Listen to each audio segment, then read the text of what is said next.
ইনকিলাব, এই তারাকান্দায় কিন্তু রক্তের বন্যা বয়ে যাবে। করেছিল আমরা কিন্তু ঘরে ঘরে চাকরি পাই নাই। চাকরি পাইছেন? আপনাদের ছেলে মেয়েদের চাকরি হয়েছে? 10 টাকা কেজি চাল সবাই পাইছেন? বিনামূল্যে সার সবাই পাইছেন? তার মানে কি হইল? একটা প্রতারণা ছিল, আমাদের সাথে প্রতারণা করেছে।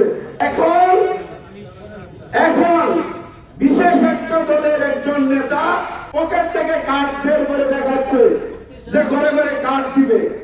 আরে ভাই, ঘরে ঘরে কার্ড দিতে হবে কেন? এই যে আমার ন্যাশনাল আইডি কার্ড আছে, আমি যদি গরিব হই, আমি যদি সুবিধা বঞ্চিত হই, আমার ন্যাশনাল আইডি কার্ডে রাষ্ট্র আমাকে ভর্তুকি দিবে। তোমার কার্ড দিতে হবে কেন? কার্ড তোমার বাবার টাকায় দিবা। কার্ড কি তোমার বাবার টাকায় দিবা? শহীদ জিয়া রহমান অনেক সম্মানিত মানুষ, বেগম জিয়া অনেক সম্মানিত মানুষ, এবং তিনি আমাদের আলেম সমাজকে অনেক সম্মান করতেন না? 5ই মে যখন অনেক নেতারা ইউনিয়নের করতে ছিল, বেগম জিয়া প্রকাশ্যে বলেছিল ঢাকা শহরের নেতারা 5ই মে করছে শাপলা চত্বরের আলেমদের পাশে দাঁড়ানোর জন্য ব্যান্ডার হিসেবে আমরা কাউকে দেখি নাই। দেখেছেন? যার ফলে শাপলা চত্বর শহীদের রক্তে রঞ্জিত হয়েছিল। সেদিন যদি ঢাকার নেতারা শাপলা চত্বরে অবস্থান নিত, তাহলে আমরা এতগুলো আলেম ওলামা এবং কোরআনের হাদিসকে আমরা হারাইতাম না। সেদিন ইঁদুরের গর্তে ছিলেন, ওই জায়গায় থাকেন। কাঠ নিয়ে এসে আমার দেশের জনগণকে পুরস্কারে মানুষের সাথে প্রতারণা করবেন, সেই রাজনীতি আপনার হতে দেব না। ভাষায় বলছি, আমার হাতে যে কার্ডটা দেখতে পাচ্ছেন, এটা ওই দেশের ন্যাশনাল কার্ড। আমি ওই রাষ্ট্রে যখন বসবাস করি, এই ন্যাশনাল কার্ডে আমার চিকিৎসা সেবার ব্যবস্থা ছিল। ওইখানে আমার রাষ্ট্রের যত সুযোগ সুবিধা পাওয়ার কথা আমি পেয়েছি, কিন্তু বাংলাদেশের নাগরিক হিসাবে আপনারা পান নাই, এখনো পাচ্ছেন। এই কারণে দুগালি আপনাদের কাছে আসে, প্রশ্ন করবেন এই টাকার উৎস কি? আমাদেরকে যে 2000 4000 টাকা দিবে বলছো, এই টাকার উৎস কি? জিজ্ঞাসা করবেন না? জিজ্ঞাসা করবেন কিনা? হাত তুলেন। জিজ্ঞাসা করবেন। আমাদেরকে এবার ওই প্রচারকটা আরো 17 বছরের জন্য আমাদের মাথা কিনে নেবে। আমরা আমাদের মাথা বিক্রি করবো না। আমরা কিন্তু ইঁদুরের রক্ত দেখেছিলাম, আমাদেরকে যারা ছিলেন তারাকান্দা উপজেলার এই ময়মনসিংহ জেলার, আমরা চূড়ায় রক্ত জড়িয়েছি, আমরা হাসিনার বন্দুকের নলের সামনে দাঁড়িয়েছি, আমরা হাসিনার পেসিস রাজনীতিকে আমরা প্রশ্ন মুখোমুখি দাঁড় করিয়েছিলাম। আমরা কাঠ নিয়ে রাজনীতি করতে চাই না, আমরা একটা সম্মানিত আলেমকে নিয়ে রাজনীতি করতে চাই। আমরা এদেশের থেকে চাঁদাবাজদের কবর দিতে চাই।